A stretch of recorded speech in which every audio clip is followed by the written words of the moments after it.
Why Wilyer Abreu being back in the lineup is huge for the Boston Red Sox.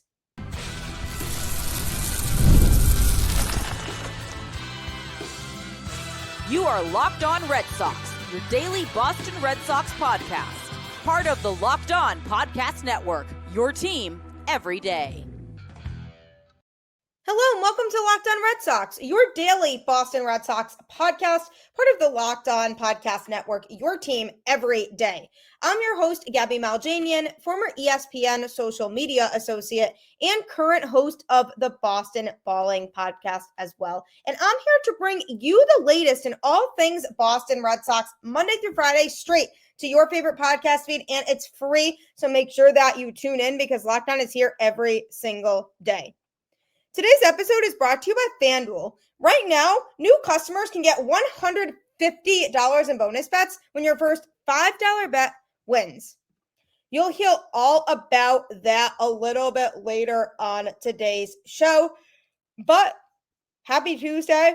Certainly a happy Tuesday for the Red Sox as they came off a huge 13-6 win against the Cincinnati Reds last night. And for a Red Sox team that's so inconsistent, sometimes they just randomly go off and have games like they did. They had a 15-run game over the weekend, and then they go and put up 13 runs in the game last night. And several players contributed to that, including Roman Anthony, who I'm going to be talking about a little bit later on today's show.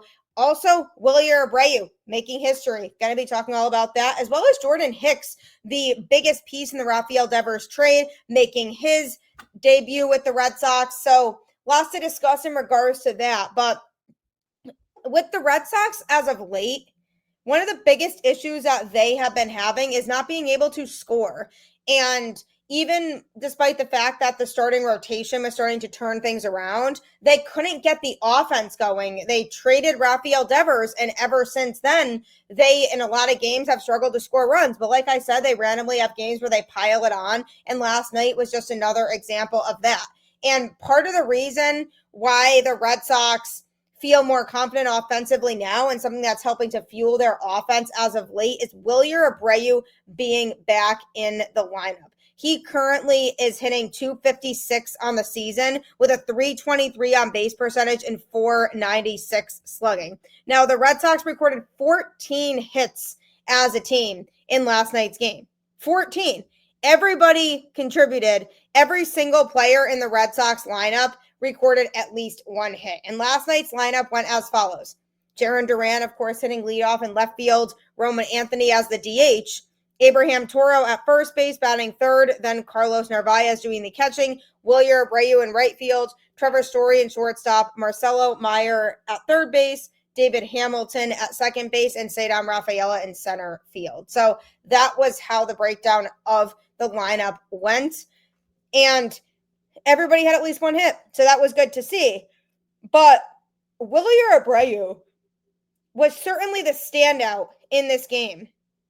He went 2 for 5 with 2 home runs and 5 RBIs in the game. So he was the biggest fuel for the Red Sox offense, and he made history in the process. Really obscure history at that.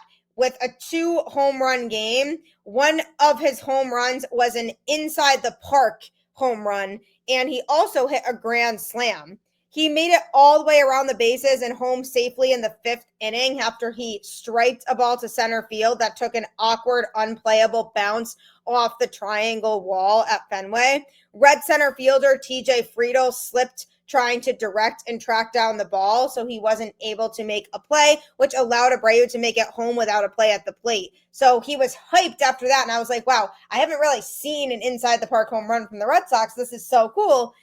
And then in the 8th inning, he cleared the shallow wall at Fenway with the bases loaded to open up the Red Sox lead to 8 runs.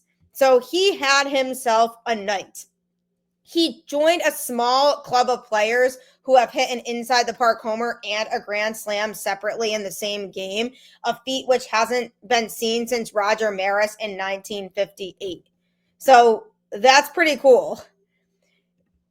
He's the 6th player to hit an inside-the-park home run and a grand slam separately in a game in history. joining Maris in 1958, Jim Tabor on July 4th of 1939, Charlie Gehringer on August 4th of 1930, Everett Scott on July 4th of 1923, and Jocko Fields on June 5th of 1890. Abreu's big day marked the sixth time in history that a player has had an inside the Parker and a grand slam combined in the same game, and that's a pretty cool stat. So what a game for him to help the Red Sox really struggling offense to give the Red Sox just their second win over the past 9 games. They have not been playing good baseball as of late, and it's just not every day that you see a first for this century, let alone in the past 67 years. So this is something that is going to be remembered for a long time, definitely by Abreu, but just by everybody around the Red Sox in general. And Wilyer Abreu with his bat provides a spark offensively. Prior to getting injured, he had been hitting really well to start the season. Then he kind of dropped a little bit, and his injury probably played a big role in that. So he dipped offensively in numbers, but if you look at his numbers from last year and what he did at the plate and you compare them to his numbers this year, his value has been phenomenal for this Red Sox team as a whole, and he across the board has been one of the most consistent hitters for this team. And he's not always going to have the most glamorous numbers on the team. I mean, a 256 batting average is higher than a lot of the Red Sox hitters on the team right now. And if you took the Red Sox lineup from last night, the only people with a higher batting average that were in that lineup were Toro and Narvaez. Those two have also been hitting very well, but Abreu's consistently one of the guys who has one of the better batting averages on the team, and he does a lot with it. He can hit his home runs, but he also can hit singles and doubles and utilize all aspects of the ballpark, and he's really confident at the plate. And having him in the lineup can make you feel a lot better about where this offense is at. Now, they still need more, and I think by more, the Red Sox see that more being when they get back Masataka Yoshida and Alex Bregman. I think that's what they see as being the upgrades to this offense as a whole. But when you have a guy like Wilyer Abreu in there, he can provide this sense of offense that the Red Sox have been missing for a while. So he is going to be a difference maker. Now, the question is going to be, is he still going to be on the team after the trade deadline? Because obviously there's been a lot of talk surrounding what the Red Sox are going to do at the trade deadline. Are they going to trade Abreu? Are they going to try to buy? Are they going to try to sell? Because it's basically a foregone conclusion that they are going to have to trade an outfielder eventually, whether it's at this trade deadline or later. So the question now becomes, when are they going to decide to move an outfielder? And if they do, who is it going to be? Because there are aspects of their game that each of these outfielders provides. You're not going to trade Roman Anthony, the top prospect in baseball that you spent so long trying to build around. You're not going to likely trade Cedar Rafaela because you gave him that big extension. So obviously that means you value his defense a lot. So the Red Sox clearly want him there. Jarren Duran is a possibility, but he's such a versatile player in terms of his skill set. And then there's Wilyer Abreu. Are the Red Sox okay with losing that valuable offense that Wilyer Abreu provides? And do they feel confident enough in the rest of the players that they have if they were to do that? So there's lots of question marks surrounding what the Red Sox are going to do with Wilyer Abreu, but he makes the Red Sox offense better because of the fact that he's confident at the plate. He has really good plate discipline, and he's able to utilize all aspects of the ballpark to make himself a standout offensive player. And it really benefits the Red Sox offense tremendously because he's the only hitter in the Red Sox lineup right now that you can kind of look at and consistently feel super excited about, other than Carlos Narvaez for sure, and arguably Abraham Toro. But is that really going to last? Is he going to be that consistent across the board? So having Abreu in there gives you a whole new offensive outlook of saying, okay, maybe we can start scoring more with runners in scoring position because we have a guy in this lineup back now who has proven to be able to step up and get that big hit when we need it. So Wilyer Abreu makes the Red Sox offense better. He made history in last night's game, but on top of that, just him being a presence in the Red Sox lineup really makes you feel a lot more confident in this lineup as a whole because of how much versatility in his offensive game he has been able to provide. And speaking of the pitching side, Jordan Hicks made his big Red Sox debut last night. Gonna be talking about it next. If you ever have trouble with managing your money, now is the time to sign up for Monarch Money because managing your money has never been easier once you sign up. Whether you're growing your savings or planning a big purchase, Monarch puts you in the driver's seat. It's like having your own personal CFO, giving you full visibility and control over your finances. I love Monarch Money because I found that different subscription services and streaming services were taking up a lot of what I was spending, and I don't really need all of those. So because I had Monarch Money, I was able to cut those down, and it saved me a lot of money ever since. Take control of your finances with Monarch Money. Use code LOCKEDONMLB at monarchmoney.com for 50% off your first year. That's monarchmoney.com, code LOCKEDONMLB for half off your first year. I'm telling you, it's a great way to go. The Red Sox crushed the Cincinnati Reds last night by winning 13-6, and the bats were motoring.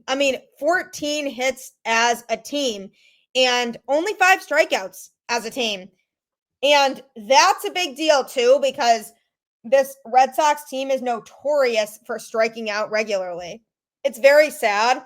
And I keep talking about how I no longer want Pete Patsy to be employed by the Boston Red Sox, but he still is. And as a result, the Red Sox as a whole generate lots of swings and misses. But everybody was contributing in last night's win, especially Wilyer Abreu, who drove in 5 runs in the contest. And what makes him so unique is his ability to be so aware of what he should and shouldn't be swinging at. And he has this raw power and ability to expand to all parts of the ballpark and hit to the deepest parts of Fenway and also the most shallow parts of Fenway and still create a hit out of it. So he makes things happen, and this Red Sox offense needs guys who are going to make things happen, and clearly Abreu does. So it's great to have him back. And another player who is going to be part of this Red Sox team and made his Red Sox debut last night was Jordan Hicks, who was one of the players who the Red Sox acquired in the Rafael Devers trade. He threw 1 inning, giving up no hits and no runs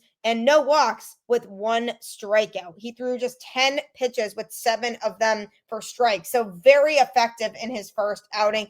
Obviously a small sample size with him, but he presented a nice arsenal of a fastball, a sinker that touched 100 miles per hour, and he had a couple other pitches that he utilized in his back pocket, but the sinker and the fastball seemed to be his best pitches, and that's what he utilized the most. But he only threw 10 pitches, so it was hard to really fully gauge what his arsenal was. He's definitely still working on a slider that the Red Sox have really tried to hone in on with him and bring back, because it was a pitch that he used to throw really well, but as of late, he hadn't been throwing it as much and had moved away from it. So the Red Sox were really trying to unlock that pitch again. So hopefully he can continue to utilize that pitch too, because the more he has up his sleeve, the more successful of a pitcher he'll be for this Red Sox team. And if you have a strong arsenal of 3 or 4 solid pitches, you're going to be dominant, especially in relief, which is where the Red Sox have him playing, because he was trying to get moved to a starter, and it ended up being a failed experiment in him being switched between a starter and a reliever, and it just didn't really work out. And a lot of his numbers weren't super impressive on paper when the Red Sox acquired him, and people were like, ew, who is this guy? Why was he the best we can do in the Devers trade? But the more people who had worked with Hicks and had talked about him, the more great things we were hearing about him in terms of his work ethic, his pitch arsenal, and what he can bring to the table. And even though it was a small sample size so far, what I got from that outing of his from last night is that if he has command, the Red Sox really could have unlocked someone special there. And with where the Red Sox bullpen is at right now, the fact that there have been struggles, there's no denying that. They have a group of players in the bullpen who have seriously been struggling, Zach Kelly being one of them. So as a corresponding roster move, when they activated Jordan Hicks from the IL because he was on the IL when the Red Sox traded for him, they had to make a roster move somehow. So the corresponding move was that they sent Zach Kelly back down to Worcester. He could have been an IL candidate. He did exit the games over the weekend early because of an injury that he was dealing with and just some pain. So this was on Sunday, and the Red Sox training staff came out when he had to leave in the middle of an inning that he was pitching in. So there was talk about him potentially going on the IL, but his results of his checks and examinations came out okay. So there wasn't any serious injury concern there. So they just sent him back down to Worcester. He has been struggling and he's not really meant to pitch for this Red Sox team right now. So hopefully Hicks can be an upgrade from him. And if he pitches the way that we saw last night, he definitely can be. And the Red Sox are trying to be a competitive team. They're trying to work through finding a team that is going to get them to the playoffs. And the bullpen has had its struggles this season. Granted, they've been worked a lot because of the starters not being able to provide length and pitch deep into games. So as a result, you have certain guys pitching out of the pen who have been completely taxed, like Greg Weisser and Brennan Bernardino, for example. Those guys have had to go out there and pitch nearly every day, and it just hasn't been healthy for their arms. So bringing in another guy to pitch in relief in Jordan Hicks, he has pitched in high leverage plenty of times over his career in relief. And that's something the Red Sox are hoping that they can trust him to do, especially because Justin Slayton did also unfortunately get moved to the 60-day injured list. So it doesn't sound like he's going to be coming back anytime soon. So the Red Sox lost a key high leverage reliever. So if Jordan Hicks can step into that role, that could be a huge difference maker, because then you are looking at a bullpen comprised of some reliable guys, like Aroldis Chapman obviously has been absolute nails this year. Justin Wilson, for the most part, has been good, but as of late hasn't had some great outings. Brennan Bernardino typically is pretty good, but he's been worn out as of late. And now if you add Jordan Hicks to that mix, and Greg Weisser also has had a decent season before he started getting overused. So if you add Jordan Hicks to that mix, that's a solid group of players that the Red Sox feel can step up in high leverage. And you can also argue that Garrett Whitlock could be considered a high leverage guy, but he has had some struggles this season too. So when you're looking to upgrade the bullpen, you're trying to find guys who are going to be able to contribute in that way. And Jordan Hicks is hopefully somebody who's going to be able to be consistent and be good for this Red Sox team. He definitely has good velocity and good command. I'm just definitely looking to see his arsenal and the mix of different pitches that he utilizes, because that was something that we didn't really get to see a ton of last night, since he only threw 10 pitches in the inning that he was throwing. So I'm excited to see more of Hicks, and I think it's so crucial that this hits for Boston and he becomes a success story, not only because he was associated with the biggest trade that's taken place in Major League Baseball this year, and the Red Sox lost one of the best hitters in the sport to San Francisco in this trade, but also the fact that the Red Sox bullpen really needs it. Because if he comes in and he just struggles a lot out of the gate, it's going to look really bad for the Boston Red Sox organization, because it's going to look like they seriously dropped the ball, and it's going to look like they 100% did not maximize the fact that it was Rafael Devers and they should have gotten more for him. But if he goes out there and he dominates, then it's going to be a different conversation of, oh, well, maybe Craig Breslow knew something that we didn't about this pitcher. So there's a lot at stake there. And also with the fact that the bullpen has been very hit or miss this season, and there's been a lot of questions surrounding who stays and who goes at the trade deadline. Do the Red Sox move guys around? Do they keep this whole bullpen intact? this is a great time for Jordan Hicks to go out there and just focus and throw strikes and show what he can do. Because if he does, then that's really going to feel like a good pickup to help a bullpen that could really use it. So obviously, again, small sample size, still very difficult to know what he's going to be for this Boston Red Sox team. But one thing I do know is that they need to keep him in relief. There's no sense in trying to switch guys around between being a starter and being a reliever. It just feels like guys are really growing into their roles with whatever those may be. If they are a starter, have them stick to being a starter. If they're a reliever, have them stick to being a reliever. And guys are kind of bouncing around. And the Red Sox have made this mistake before. Garrett Whitlock's a relevant example of that he came in as a reliever and they tried to make him a starter. And now we're not always seeing his best stuff. So whatever they decide with Hicks, if they say, okay, we see him as a 2-inning high leverage guy, keep him in that spot. Do not move him around and try to say, okay, let's stretch him out and see if he could go maybe 4 or 5 innings to be a starter. I just don't think that that's good for a pitcher because it really throws off their routine a lot. And if he's used to pitching in relief and his arm isn't used to starting because he hasn't started games in a while, that could be a huge cause for strong fatigue in his arm. And then the Red Sox aren't really maximizing what they're getting from him. So I believe if they want to maximize Jordan Hicks and what they're actually getting from him, what they need to do is keep him throwing in relief and do not try to make him a starter, because I could just see that going very downhill if they do try that experiment. So we'll see if Hicks ends up being really reliable out of this bullpen. Fingers crossed that he does end up being that, because there's a lot on the line for the Red Sox when it comes to that. Roman Anthony is also on a hot streak right now. What does that say about him and his future? That's coming up next. If you're into sports betting, or even if you're not and you're trying to get into it, head to FanDuel today because it's 100% for you. You're already following the action. Why not make it a little more thrilling?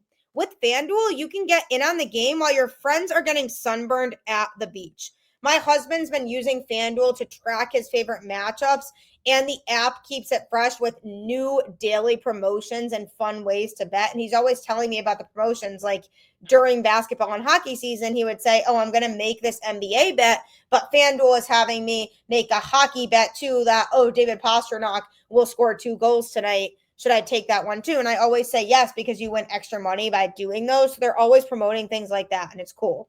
New to FanDuel, new customers can bet just $5 and get $150 in bonus bets if your first bet wins. Open the FanDuel app today or visit FanDuel.com to get started. You will not be disappointed with FanDuel. I am telling you, if you are looking to win lots of money, don't wait another minute and check it out today. We watched a fun Red Sox game for the first time in a while last night, where the Red Sox won 13-6 against the Cincinnati Reds, just piled it on. And they provided run support right away for Garrett Crochet, who never gets run support from this Red Sox team. And I was like, what is happening right now? Because I'm not used to seeing them score 7 runs in the first inning, which is exactly what they did. They scored 7 runs in the first inning to provide immediate run support for Crochet, which was really nice to see. And it was refreshing because usually during Crochet's starts, they score 1 or 2 runs, and then sometimes it's not enough and he ends up taking the loss, which is absolutely criminal for a pitcher who is that good, who is going to keep you in the game. So I'm glad he was still able to pick up the win. Obviously not his best outing. He went 6 innings, giving up 7 hits and 4 earned runs with 1 walk and 9 strikeouts. So still got a lot of swing and miss stuff, but wasn't 100% his day. The Red Sox still piled it on and got the win.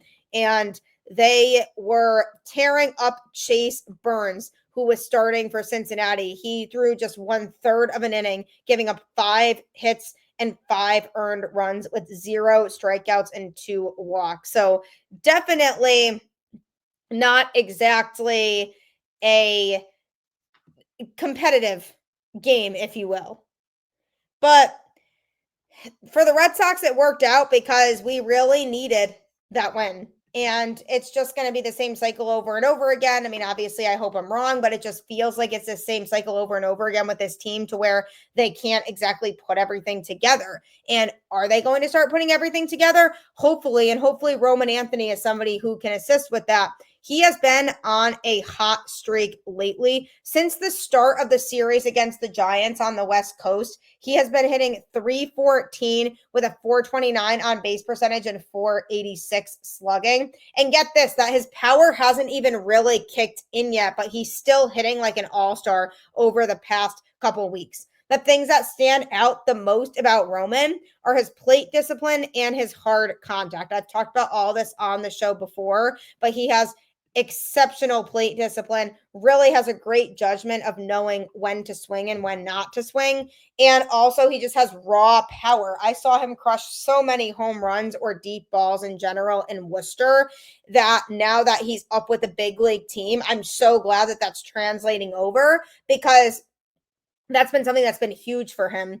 And we're really starting to see that. In the last 3 games, he has recorded a multi-hit game. So on June 28th versus the Blue Jays, he recorded 3 hits over 6 at-bats. June 29th against the Blue Jays, he went 2 for 4. And then last night versus the Reds, he went 2 for 5. His batting average is now up to a .210. When he went into that series with the Blue Jays, it was well under 200. He was at 170 on June 28th and then up to 193 on June 29th and now up to 210 on June 30th.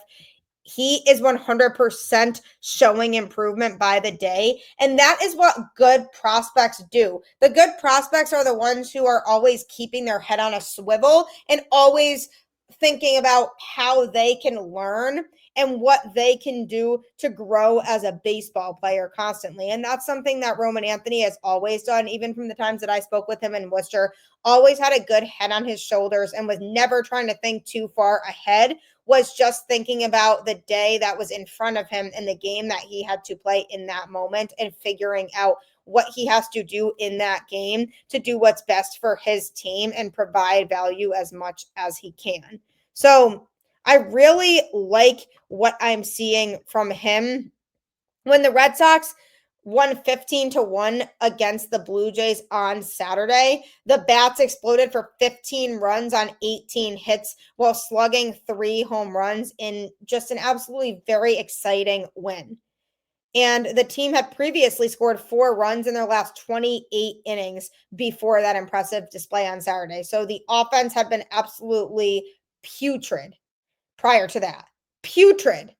And then they go in and they just crush baseballs. And it was nice to see. And Roman Anthony was certainly front and center during that barrage. He was batting 128 before his breakout performance and collected his first 3-hit game of his major league career that day and also scored 2 runs. As he's been penciled in as the DH and batting second, he got the Red Sox offense going when he singled off of Blue Jays right-hander Chris Bassett in the bottom of the 2nd inning, and then he scored on a Wilyer Abreu double to give the Red Sox a 4-0 lead. With 1 out, a new Toronto pitcher, Paxton Schultz, on the mound, he drove a 93.5 mile per hour fastball down the 3rd baseline for his 2nd hit of the game.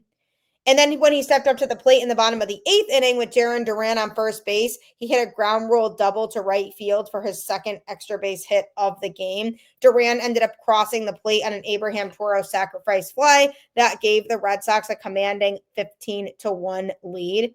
The multi-hit effort on Saturday marks the latest milestone for Roman Anthony after he connected on the first big league home run of his career on June 16th against the Seattle Mariners. So obviously he had a big game over the weekend, but people didn't really know that that was just going to continue. People just thought, okay, he had a really big game. That's awesome to see. But people weren't sitting there really saying, okay, he's going to continue to go off. But it's absolutely great. And I love the way that he's been playing as of late. And when I spoke with Woo Sox manager Chad Tracy, he had said that Roman Anthony's swing decisions are going to be the thing that helps him excel the most at the major league level. And he was not wrong. This kid does not swing and miss a lot.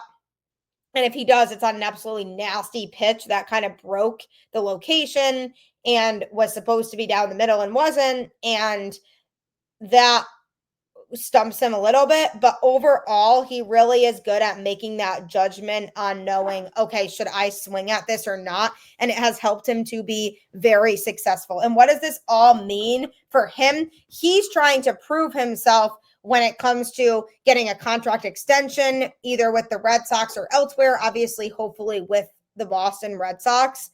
And people have been wondering if the Red Sox are going to follow the trend of locking him up to a long-term deal.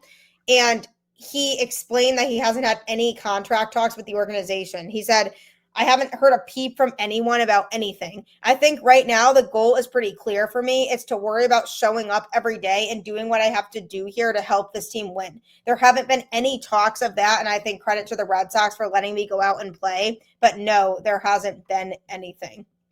So the biggest thing to take away from that is don't stress and assume it's not going to happen. I think the Red Sox just want to give it a little bit more time and make sure that he's going to work out before they give him that extension. I have no doubt that they will. They know that they want to hang on to this kid. They see him as a cornerstone piece of the future and maybe even the franchise player. So I do feel like they will end up locking him up. Just cannot be cheap about it and offer him a cheaper deal financially, because he knows what he deserves as a baseball player. And I can't wait for that announcement to come through that the Red Sox have extended him. So he hasn't had those types of talks yet, but that's why him having these big games like he did last night or over the weekend and contributing with more than one hit are going to help the Red Sox decision a lot more of deciding, hey, we want to extend this kid. So hopefully it's something that happens soon. I appreciate you tuning into Locked On Red Sox and making it your first listen of every day. Next, be sure to check out Locked On MLB Game Night on YouTube or any other podcast platform as it goes over all of the details from all the games that took place that day, so you don't have to miss out. So make sure you subscribe wherever you get your podcasts. Keep the faith, go Red Sox, and I'll catch you on the flip side.